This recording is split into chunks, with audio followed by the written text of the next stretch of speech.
उत्तराखंड में वैसे तो कई त्योहार मनाए जाते हैं। उनमें से फूलदेही और फूल संक्रांति एक प्रसिद्ध त्योहार है जो चैत्र माह में मनाया जाता है।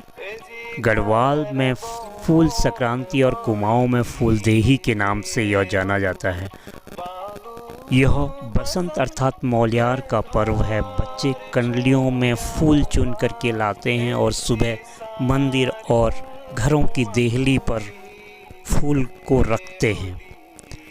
गर्मी और सर्दी के बीच का खूबसूरत मौसम, प्यूली, बुरांस, वासिंग के पीले फूल, बच्चों के खिले हुए चेहरे, फूलदेही की यही तस्वीर सामने लाती है।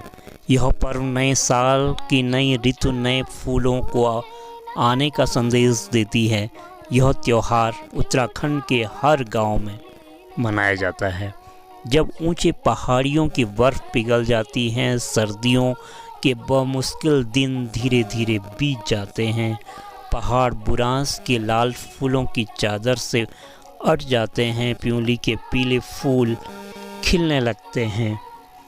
इस फूलदेही के दिन बच्चे सुबह सुबह उठ कर के प्यूली, बुरांस, वासिंग, कचानार और जंगली फूलों को इकट्ठा करते हैं और रिंगाल की टोकरी में रख कर के हर घर में डालते हैं, जहां से उन्हें चावल गुड़ परिवारजनों द्वारा दिया जाता है। इस त्योहार के बारे में प्रसिद्ध है कि यह सतयुग से शुरू हुआ। एक कथा के अनुसार शिव के कविलास अर्थात कैलाश पर्वत में यह उत्सव मनाया गया। पुराणों में वर्णित है कि जब शीतकाल में शिव अपनी तपस्या में लीन थे और ऋतु परिवर्तन के कई वर्ष बीत गए, लेकिन शिव की तंद्रा नहीं टूटी, तो माँ पार्वती नहीं बल्कि नंदी, शिवगण और संसार के कई वर्ष शिव की तड़ निंद्रा होने से बेमौसमी हो गए।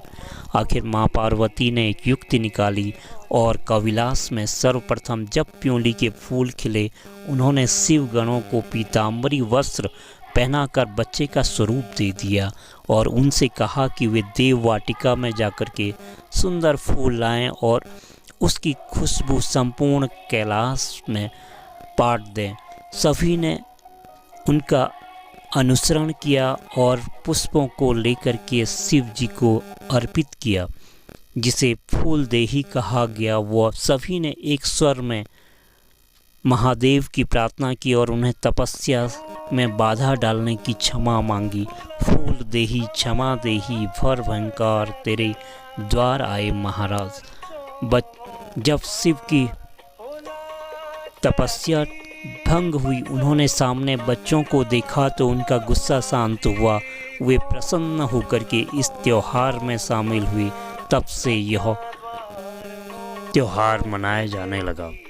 साथ ही साथ लोक कथा प्रचलित है कि एक वन कन्या थी जिसका नाम प्यूली था।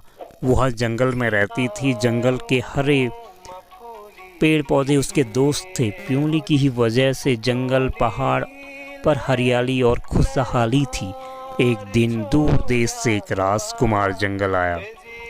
प्यूली को राजकुमार से प्रेम हो गया और राजकुमार के कहने पर प्यूली ने उससे शादी कर ली। वह जंगल छोड़ करके दूर महल में चली गई। प्यूली के जाते ही पेड़ पौधे मुरझा गए, सूखने लगे और पहाड़ बर्बाद हो गए। उधर महल में प्यूली का मन उदास रहने लगा। वह धीरे धीरे बीमार हो गई। उसने कई बार राजकुमार से जंगल में चलने और उसे छोड़ने की विनती की, लेकिन राजकुमार नहीं माना। धीरे धीरे प्यूली बीमारी के कारण अपना दम तोड़ दिया और उसकी अंतिम इच्छा पर राजकुमार ने प्यूली को पहाड़ी पर जंगल में ला करके बड़ी पहाड़ी पर उसे दफना दिया। जब कई महीने बीते तो एक फूल उगा जो प्यूली के नाम से जाना गया। फूल के उगते ही फिर से पेड़ों में नई कोपलें आ गई। हरा भरा पूरा जंगल होने लगा और हर जगह हरियाली छा गई।